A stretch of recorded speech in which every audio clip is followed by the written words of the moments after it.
ಮೂಡ ಹಗರಣ ಖಂಡಿಸಿ ದೋಸ್ತಿ ಪಾದಯಾತ್ರೆ ಅಂತ್ಯ. ಇಂದು ಮೈಸೂರು ಚಲೋ ಸಮಾರೋಪ ಸಮಾರಂಭ. ಸಿಎಂ ತವರಲ್ಲಿ ಗರ್ಜಿಸಲಿರೋ ಕಮಲ ದಳ ನಾಯಕರು.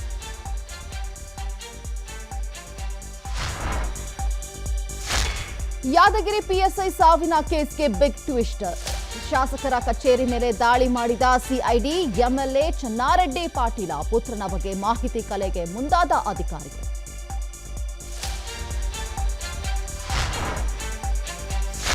ಕೇರಳದ ವಯನಾಡು ದುರಂತ ಸ್ಥಳಕ್ಕೆ ಪ್ರಧಾನಿ ಮೋದಿ ಭೇಟಿ. ವೈಮಾನಿಕ ಸಮೀಕ್ಷೆ ನಡೆಸಲಿರೋ ನಮೋ ಪ್ರಧಾನಿ ಮೋದಿಗೆ ಧನ್ಯವಾದ ತಿಳಿಸಿದ ರಾಹುಲ್ ಗಾಂಧಿ.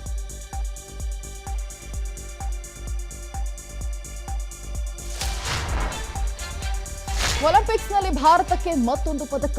57 ಕೆಜಿ ಕುಸ್ತಿ ವಿಭಾಗದಲ್ಲಿ ಕಂಚಿನ ಪದಕ ಗೆದ್ದ ಅಮನ್ ಸೆಹರಾವತ್. ಎಕ್ಸ್ನಲ್ಲಿ ಪೋಸ್ಟ್ ಮಾಡಿ ಅಮನ್ಗೆ ಅಭಿನಂದಿಸಿದ ಪ್ರಧಾನಿ ಮೋದಿ.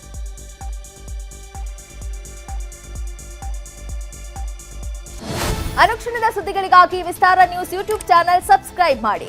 ಹೊಸ ಸುದ್ದಿಗಳ ನೋಟಿಫಿಕೇಶನ್ಗಾಗಿ ಬೆಲ್ ಐಕಾನ್ ಕ್ಲಿಕ್ ಮಾಡಿ. ಲೇಟೆಸ್ಟ್ ಅಪ್ಡೇಟ್ಸ್ಗಾಗಿ www.vistaranews.com ವೆಬ್ಸೈಟ್ಗೆ ವಿಸಿಟ್ ಮಾಡಿ.